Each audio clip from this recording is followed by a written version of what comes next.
Here are real stories about being homeless that will make you rethink your life. I spent a few nights on a hotel rooftop when I was going through hard times. Enter the hotel as if you are a customer, confidently board the elevator, go to the last floor or any floor, then take the stairs to get to the rooftop. There is a whole slash space where maintenance access to the top. Flip it open and voila, you are on the rooftop. The constant jumping from place to place really sucks. Oh, your friends are going to let you stay with them until you find a place? Great. Be ready to start getting the stink eye in a few weeks. Not a lot of people realize that it's not only a matter of finding a job. When you're homeless or in danger of being homeless, or you have to get the hell out of your prior situation, you enter homelessness with nothing. It's not just about finding an apartment or a place to live. It's rebuilding your goddamn life. That's what takes so long. I was homeless for nearly 2.5 years. I lived out of my dorm room and spent family breaks in hotels and with friends before boarding a plane and leaving with nothing but 2 carry-ons worth of my things. I started getting the stink eye with some of the friends I stayed with temporarily and spent 2 weeks in a motel before moving into my apartment and waiting for the furniture to arrive. Having to disappear isn't as romantic as a lot of people make it out to be. I became homeless at 19 because my ex and I were kicked out of my parents' house. In the beginning, I had a car. My ex and I lived and slept in the car. During the day, we drove to a public park/campground that had free showers and bathrooms. We'd walk the trails, chill next to the lake, and use the showers. We slept in random parking lots. Eventually, I couldn't afford the payment, so I lost the car. Everything was much more difficult after that. A friend gave us a tent that we pitched in the woods, and we had a blow-up mattress that fit perfectly inside the tent. That was okay for a while. Someone ended up stealing the tent, so we started sleeping on benches downtown. The homeless population is large in our area, so a lot of people slept in this area downtown. We'd push 2 benches together and sleep like that. Never got bothered by the police. I did some regrettable things to make quick cash. That's how we got our food and, in the beginning, gas money. On days when we had no money, we ate at soup kitchens. It was all very stressful, trying to find places to eat, sleep, and ways to make money. My ex and I fought constantly because of the stress. I wouldn't wish homelessness on anyone. I was only homeless for about a year, but it definitely changed how I view things in life. I believe I'm less judgmental and a lot more accepting now. Life can go back to the way it was, in the sense that you get a home, job, and some money saved, but for me, I grew a lot as a person. I changed mentally, and I'm thankful for that. Even if this was by choice, I'll never regret it. Parents found out I smoked the herb on my 19th birthday and kicked me out of the house. I was totally unprepared. Spent most nights through the winter sleeping in the front seat of my boyfriend's Grand Marquis. Other nights that were just too cold, -20s, he would sneak me inside his house. Winter, the worst part was over. Snow melts and seems like things might take a good turn. My boyfriend lost his job in this process and acquired many court fees, and his car got repossessed.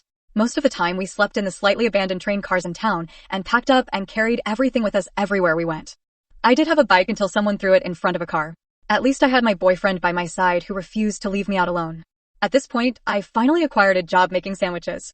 It was a godsend, free food.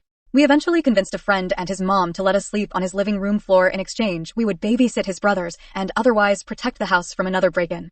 She still demanded $20 a week, despite knowing my extremely tight financial situation, $150 per MO for 2, and apparently had been homeless around my age as well. Never paid. We left one day because a friend informed us his mom wanted to call the police on us for trespassing. So from there, we spent many nights in the park and Perkins. Eventually, my parents had enough of it and took me back home where I sobered up. By winter 2010, everything seemed close back in order. Rough part of my life, but I'll never lose what it taught me about the value of everything in your life. It can't be put into words. Homeless in Tucson, Arizona for roughly 6 months. I got kicked out by my father cause I was a fan of smoking pot. Being homeless isn't a blast, but if one is smart about it, it's not horrible either. I didn't have a job when I was kicked out, so I was out on the streets without more than $20. I had my backpack with some clothes, and that was it. After a night on a park bench, I'd had enough of that crap. I did some day labor the next day, then went and bought myself a nice sturdy hammock. At night, I'd head to public parks and find a nice comfy-looking tree and make my bed. After about 2 weeks, a buddy of mine found himself homeless and joined me. We went to a camping store, bought those little portable stoves to heat up meals, and ate as cheaply as possible.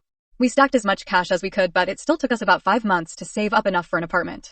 It wasn't the best time ever, but I've got to say that swinging from a hammock at night and sharing a spliff with my buddy wasn't horrible either.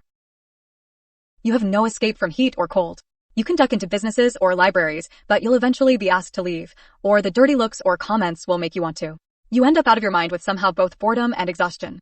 Trying to find a safe place to sleep is impossible. You stink, unable to shower regularly or wash your clothes. This sounds like the homeless security guard who lives in the guard shack out front of the company I work for. The guy used to be a night guard for the previous company at this location, and when they moved, he lost his job and fell on hard times. Not long after our company moved and we noticed that somebody was randomly seen entering/exiting the guard shack, so the CEO went out there one day and talked with the guy. That's how we got the backstory. And found out he's homeless and still had a key for the shack, and that's why he was there. Our CEO made a deal that he could continue to stay in the shack as long as he signed an accident waiver, kept it clean, and agreed to keep an eye on the property. Going on 6 years now, we haven't had any incidents. There can be win-win outcomes if you're willing to compromise. Lived in the back of my Wrangler for several months, parked on the ramp of my employer. I was working in tech and hardly making ends meet. One night at 3:30 a.m., a man tried breaking into my Jeep with me in it.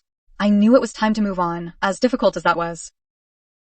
When I lived in Chicago, they busted a homeless man for living behind an access panel in the counterweight of one of the city's Bascule bridges downtown. Same MO, someone noticed an extension cord going to the base of a street light pole where he'd pigtailed his cord into the light's power supply. The funny thing was his home rotated every time the bridge was opened for sailboat traffic on the Chicago River. Good for her. A long time ago when I lived in Brooklyn, New York, my friends and I befriended a homeless guy. He had set himself up in a room in an abandoned factory. He furnished the room with furniture he found in the trash, had a bed, a dresser, a hot plate, an electric fireplace, a mini fridge. He ran extension cords to a city lamppost to get electricity, etc. Dude even had a girlfriend. We eventually got him a TV and boosted cable from a nearby residence. You didn't need a cable box at the time. He did all right for himself. P.S. One of his favorite things to say was, "I don't fight, I kill." He said it with a growl and a sneer on his face. That's it for today's video. Share your thoughts in the comments section too. We're dying to read them. And do remember to subscribe for more and check out our cool merch in the description.